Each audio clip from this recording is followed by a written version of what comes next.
Hello, everyone. So let's take a look at training and the menstrual cycle for us women who are still cycling. How does or should your exercise look, and even nutrition, if you are still cycling and you exercise regularly, whether or not that's weight training or resistance training or group classes? Hopefully, you'll find this information beneficial and you'll maybe recognize, well, that's why I feel this way or that way when I'm on this part of my cycle or whatever. So the menstrual cycle, of course, broken up into two main phases, and your exercise and intensity really should be adjusted as you go through your cycle.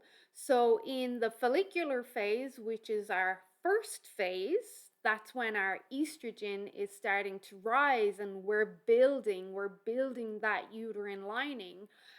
This is what is the building part of our cycle. So that means that during this time, we can build better. This is a time where we're more stress resilient and we can tolerate training volume and training intensity better, and we generally recover better in the first stage of our cycle or that first phase. We also have better muscle adaptation during this phase. So if you're trying to build muscle or encourage your strength, this is the perfect time to do that. This is the perfect time for a woman to push herself harder and to focus on the gains, as long as the nutrition and the sleep and the recovery are factored into. So during this first half of your cycle, I really will try to focus on, this is where I'm getting my anabolism or my muscle growth and my strength. And I know during this first phase of the cycle, we are more insulin sensitive as well, which can play in our favor for that growth.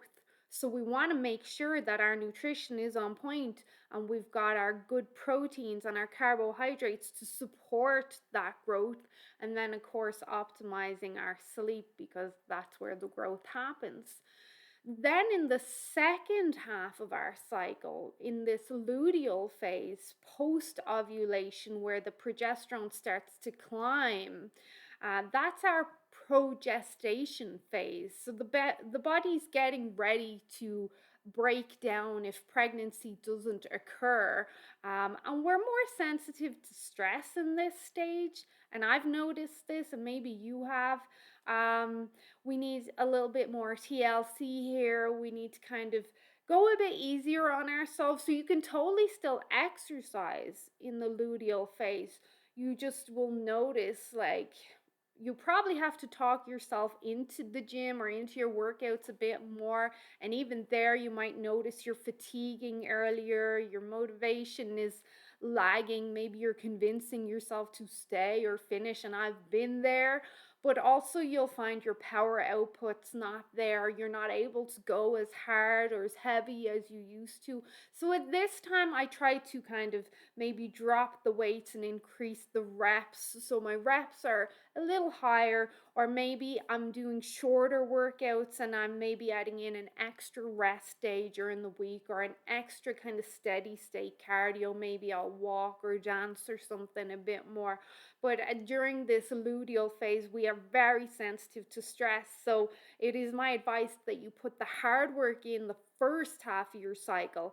And then the second half of your cycle, you're just trying to encourage that recovery a bit more and that kind of slower growth. Also, in the second half of our cycle, um, we do become more insulin resistant or insensitive. That does not mean that you cut out carbs. You don't do that.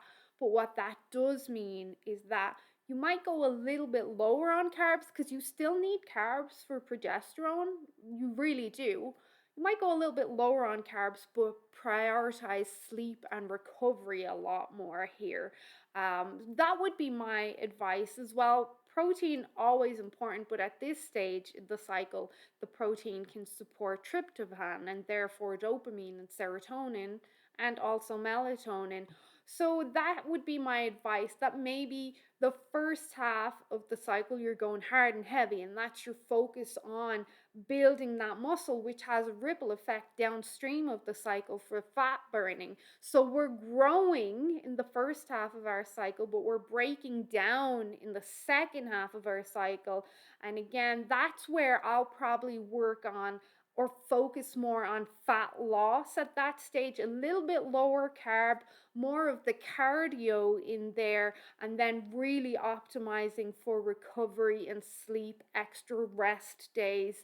That would be my goal in the second half of the cycle. Also, because progesterone, provided you've ovulated, progesterone will increase metabolism. So you really can prime yourself in the second half of your cycle to be very efficient at fat burning. And because you've gotten the growth in the first half of your cycle, you now can benefit from the extra mitochondrial action from the growth and the muscle building in the first half of your cycle, and then focus on the fat burning in the second half of your cycle. And that's how I like to do it, and that's how I like to plan things for my clients, especially around training. And again, this is for a cycling woman. This can be different for postmenopausal and even different for younger women like teenagers or early 20s where their hormones are still very robust.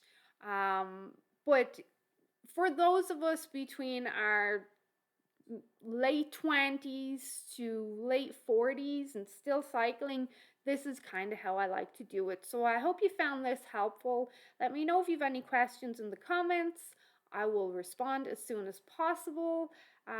Give us a thumbs up and a share if you know anyone who would benefit from this. Have a great day.